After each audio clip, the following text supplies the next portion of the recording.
Olá, eu sou Alex e esse é o Jogando Dicas, um canal de dicas aleatórias. E hoje eu quero fazer um vídeo diferente daqueles que eu fiz no passado, que eu indiquei alguns eletrônicos ou produtos de cosméticos. Aqui eu quero fazer uma análise, review e também uma recomendação de um clássico da década de 90, que é a novela Mulheres de Areia.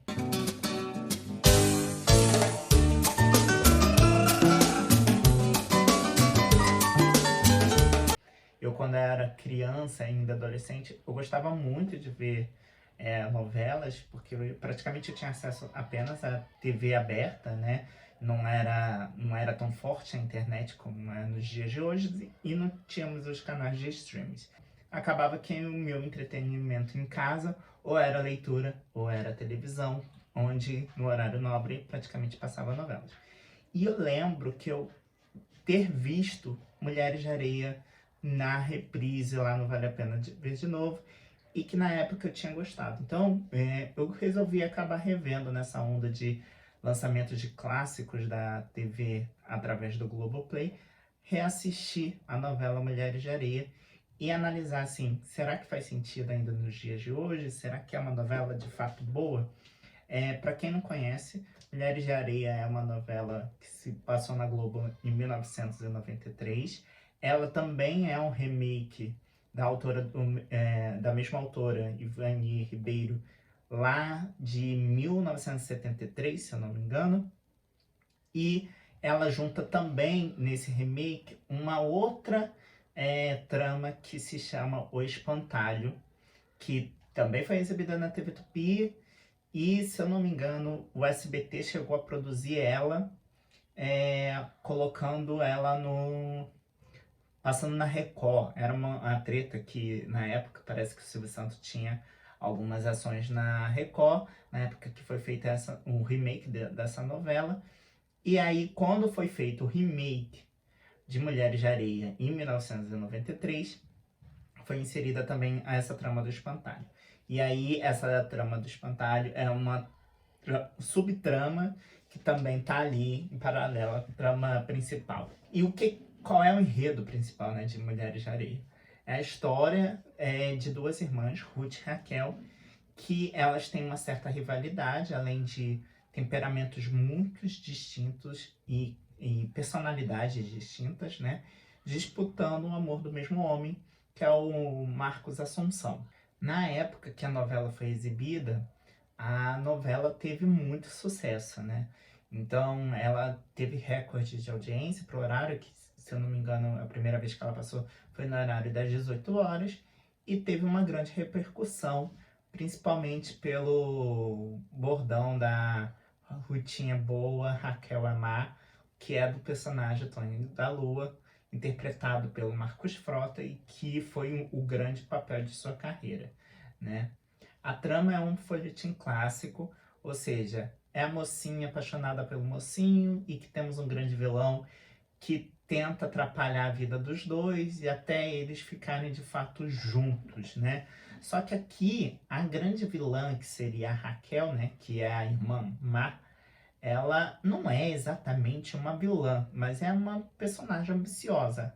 Tem momentos que você acaba torcendo por ela também. E aí, como que a novela começa, né? E para mim tá o grande problema da novela. A novela, até certo ponto, é muito difícil de você comprar o amor entre o casal protagonista. Porque a novela inicia com Marcos sendo noivo da Andréia. O Marcos, aliás, é interpretado pelo Guilherme Fonte. E um dia, quando ele está indo para Pontal de Areia, que é a cidade onde seu pai é vice-prefeito e a família tem um hotel, ele, na estrada, conhece a Ruth, que também está retornando para morar com seus pais. Ela trabalhava como professora numa fazenda e está indo lá retornar e encontrar seus pais. E aí eles se conhecem, é amor à primeira vista. O que me faz parecer que, assim, o bordão que o pai do Marcos, né, que é o Virgílio, interpretado brilhantemente pelo Raul Cortez, e a própria Raquel, né, que é a vilã da história, dão para ele de bananão, de um pamonha, né, que ele praticamente é besta, é porque assim, ele sendo noivo, ele praticamente se envolve com a Ruth, sem desmanchar o noivado. É claro que ele tem a sua crise de consciência e ele se propõe a terminar o noivado e começa a se relacionar com a Ruth. Mas qual é a questão? Quando Raquel fica sabendo dessa questão do relacionamento dos dois, da Ruth e do Marcos, ela descobre que o Marcos é um cara de posses. Elas são de uma família muito humilde. O pai delas é pescador, a mãe é uma dona de casa. E ela acaba por se interessando assim, a usurpar o lugar da irmã, a fim de encantar o Marcos a ponto dele trocar a irmã por ela e ela se tornar um membro da família Assunção e ser rica, né? Ela ter posses, né? Porque ela é uma personagem muito ambiciosa. A Ruth já é uma pessoa muito humilde, muito simples e muito sonhadora, né? Ela é muito romântica e ela tem os seus valores muito bem definidos. Tanto que ela é mais defendida pelo pai, que é um homem também que muito correto, que em vários momentos e que tem seus valores definidos, enquanto a Raquel é muito defendida pela mãe. Nisso, o que acontece é que quando é de fato revelado que a Raquel estava se passando pela Ruth, todo esse processo é muito ruim, porque a Ruth marcava alguns encontros com o Marcos, eles estavam tendo um relacionamento, o Marcos não aparecia e a Ruth simplesmente ignorava qualquer coisa, tipo, deixava pra lá, não procurava ele, mesmo sabendo onde ele morava e que a família tinha um hotel, e acabava ignorando o fato dele ter furado com ela, vamos dizer assim. E enquanto ela estava lá esperando por ele, a Raquel que estava indo ao encontro do Marcos e se envolvendo com ele. Quando isso assim, de fato, colocado na mesa, ó, a Raquel tá se passando pela Ruth, Marcos, e você não estava se encontrando com a Ruth. A Ruth simplesmente fica calada na dela, não briga com a irmã, e a Raquel se dá bem na situação, porque o Marcos simplesmente aceita esse fato e vira para Raquel e fala: quer casar comigo? E isso para mim é um furo imenso e mostra o quão banana e manipulado ele é, no sentido dele aceitar as mentiras da Raquel e querer se casar com ela. E essa trama acaba fazendo com que você não torça também muito pelo casal protagonista, porque o Marcos não fica assim, pô, eu fui enganado, mas eu gosto mesmo da Ruth. E a Ruth, que realmente está apaixonada pelo Marcos, ela simplesmente não toma nenhuma atitude contra a irmã. Ela simplesmente aceita, vira até madrinha de casamento, quando a gente vê na história. E aí, essa trama fica assim, desse casamento doentio, né? Porque o Marcos acaba ficando muito doente pela Raquel. Ele tem uma obsessão por ela, né? Tem uma atração física muito forte, é ciumento. Enquanto a Raquel tá usando ele só para ter dinheiro e tem até um amante. Mas o que é legal é que, ao mesmo tempo que a Raquel é a vilã da história da Ruth, a Raquel, ela também tem o seu vilão. E o vilão é o sogro, que é o Virgílio, interpretado pelo Raul Cortez. E o Virgílio é um personagem encantador, assim como a Raquel também é muito encantadora, porque ela é uma vilã muito carismática, porque ela é uma vilã forte, ela tem personalidade, então ela sempre impõe os seus desejos ou suas visões de vida, ela sempre tenta colocar e ao mesmo tempo, por mais que ela tenha essa coisa ambiciosa de passar a perna na irmã e tal, ela tem um carinho muito forte pela mãe. Então ela quer dar uma casa nova para a mãe, ela tenta mimar a mãe com presentinhos, porque ela realmente gosta da mãe, né?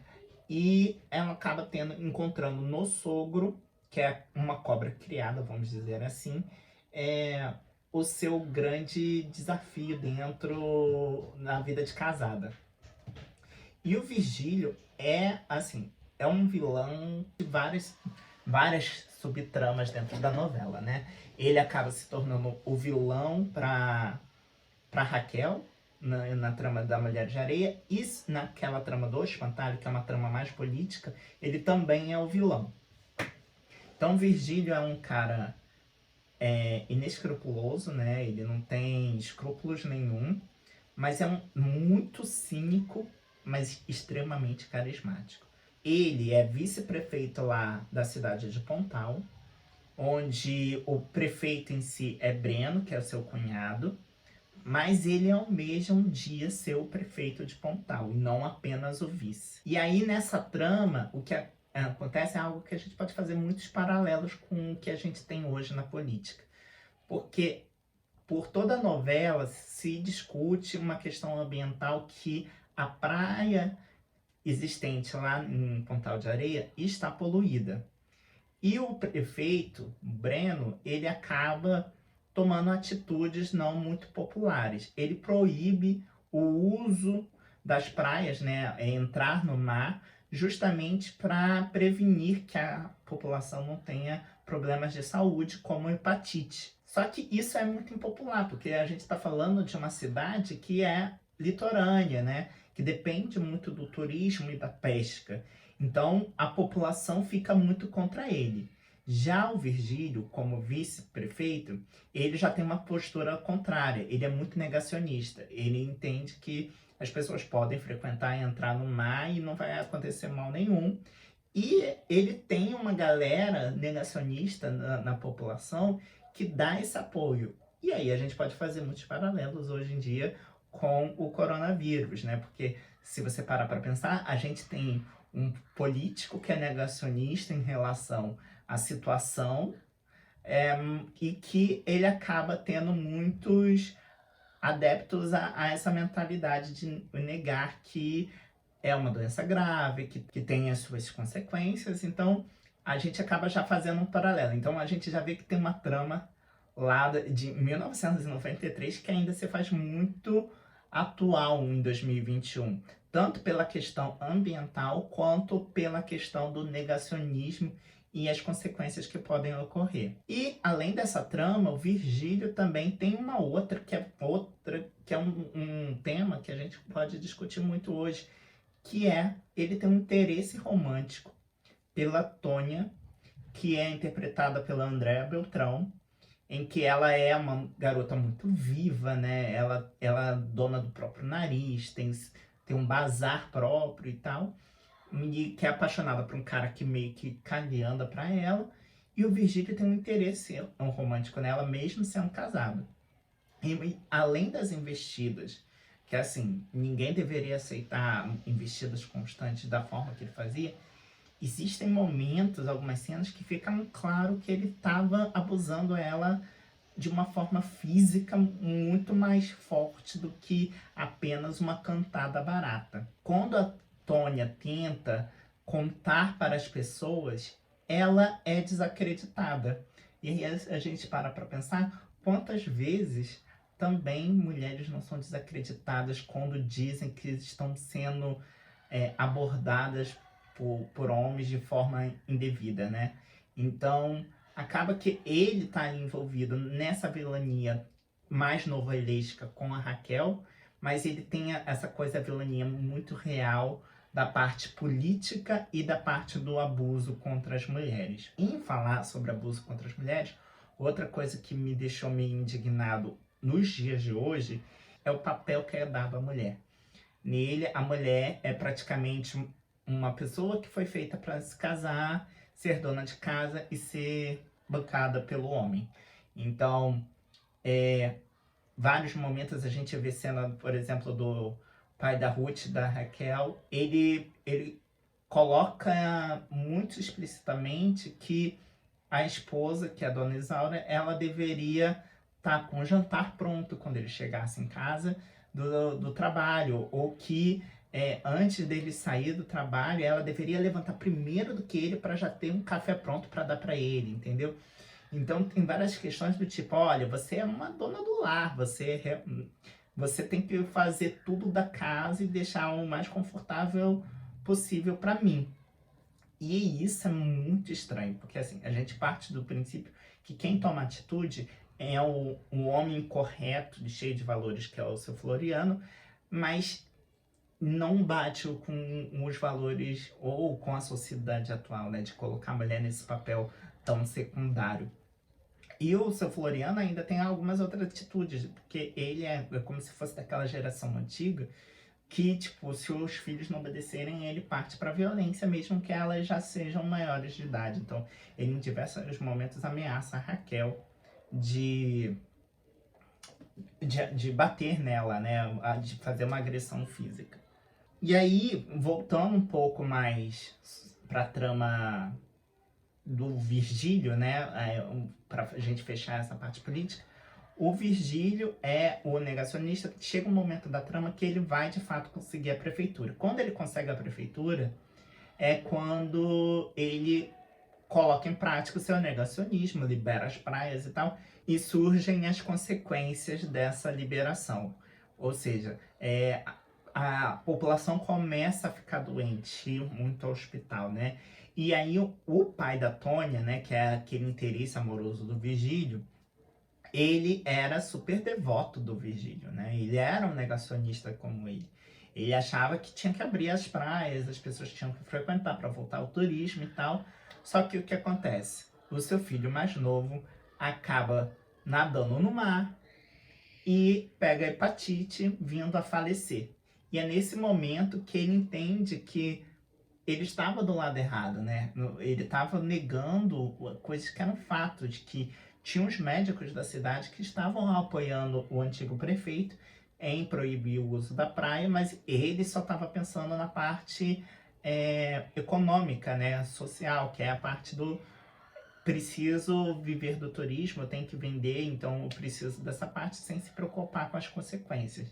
E isso é um paralelo que a gente realmente faz até os dias de hoje. Mas a melhor parte ali do Virgílio, eu acredito que seja de fato a trama dele com a Raquel. O embate dos dois é maravilhoso.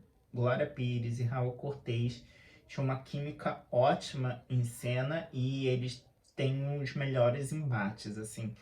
E é algo que você percebe que os próprios personagens procuravam brigar um com o outro. Tanto que no finalzinho da trama, o próprio Virgílio diz o quanto que gostava de brigar com a Raquel, porque aquilo deixava ele mais vivo, né?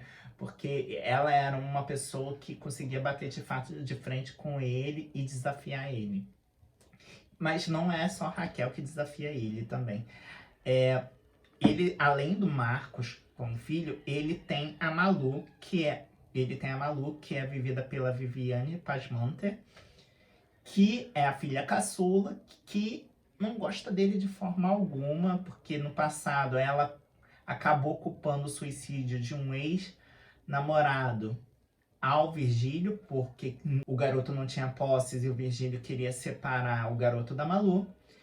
Então ela culpa e tenta fazer várias atrocidades ou birras com o pai. E isso é engraçado porque a personagem parece que tem por volta de 20 anos, mas muitas atitudes dela parece que ela é uma adolescente de 16. Ou mesmo a tomada de decisões que os pais têm para colocar ela nos eixos, parece que ela é uma adolescente. E o par romântico dela é o Alaô, que é o Humberto Martins, e onde os dois têm uma química muito boa. Tanto que, se eu não me engano, eles repetiram esse casal em Uga Uga. Eles foram um par romântico novamente, por causa dessa química que tem dos dois. Só que, novamente, na trama da Malu, a gente vê a coisa do papel da mulher. A Malu, de fato, é uma personagem carismática, mas assim, birrenta, isso é um fato. A gente acaba, às vezes, achando um saco as atitudes dela. E o Alaor também é um personagem muito carismático, muito bondoso, mas ele é muito machista em várias coisas, porque ele é um fazendeiro, ele é uma pessoa do interior, então ele é muito rude na postura. E acaba que eles se casam, e no momento que eles se casam, o Alaor tenta colocar ela como uma dona de casa, uma garota que nunca fez nada dentro de casa, tá tendo que procurar cozinhar enquanto ele tenta ganhar o sustento. E aí essas brigas entre os dois é difícil de você apoiar, porque são brigas por falta de diálogo, ou por falta de abertura de mente entre os dois, mas não deixa de ser um casal carismático, tanto que na época muita gente torcia pelos dois, e eu acho que quem assistir hoje também vai torcer. Fazendo essa apresentação e crítica, assim, mais social do que a gente pode fazer paralelo, eu vou voltar agora um pouquinho para a trama. E falando sobre a trama, de fato, principal, a gente não só Raul Cortez, como Glória Pires e outros do elenco foram brilhantes. Temos o Tonho da Lua, né? Que lá no início eu falei, interpretado pelo Marcos Frota, que é inegável que ele encontrou o papel da sua carreira. Ele é um personagem muito importante para movimentar a trama, né? Porque ele inicia a novela como uma pessoa que tem seus traumas, porque perdeu o pai ainda criança, ele viu o pai ser assassinado quando criança, e ele acaba tendo uma certa dificuldade de socialização, ele tem mais alucinações, ele tem uma certa dificuldade de se expressar, apesar de ser muito inteligente. E ele é aficionado por desenhar as mulheres de areia, que acaba sendo o título da novela. E a Glória Pires, quando está no papel da Raquel, ela faz a pessoa que gosta de perturbar ele. Ela simplesmente não gosta do Tonho da Lua, Raquel, então desmancha todas as mulheres de areia dele e ele tem um ódio forte pela Raquel. E aí, quando ele conhece a Ruth, ele acaba vendo o oposto do que a Raquel é. É uma pessoa amável, que acaba dando apoio a ele, ensina ele a nadar, e que é muito boa com os outros pescadores, muito diferente do que a Raquel. E aí ele acaba se apaixonando pela Ruth. Ele acaba sendo muito importante para a trama até quase o final. Só que no final, eu acho que a novela deixou de dar um destaque para ele, e a trama que deram para ele, que é dele se apaixonar pelo circo, que acaba visitando a cidade, e ele querer ir para fora, não vingou muito. E eu senti que o Marcos Frota perdeu um pouquinho de destaque da novela nessa parte. Mas ele tá atrelado também a uma outra trama muito importante, uma parte que é muito importante, que ele é irmão da Glorinha, né? Os dois, quando ficaram órfãos de pai, a mãe acabou se casando com o Donato, onde o Donato é um outro grande vilão da novela, onde ele é o vilão dos pescadores, porque é um cara que ele aluga os barcos para os pescadores, mas ele fica tipo com 80% do lucro do que os pescadores conseguem e dá 20% apenas para eles.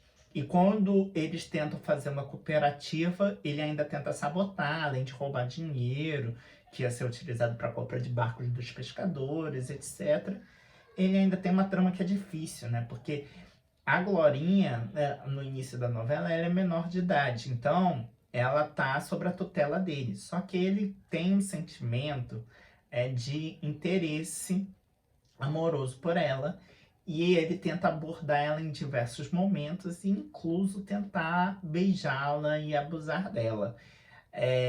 E isso é uma trama meio chatinha, né? Porque acaba sendo bem grotesco e tornando ele um personagem detestável. Enquanto o Virgílio e a Raquel, eles têm um certo encantamento, o Donato a gente só tem asco.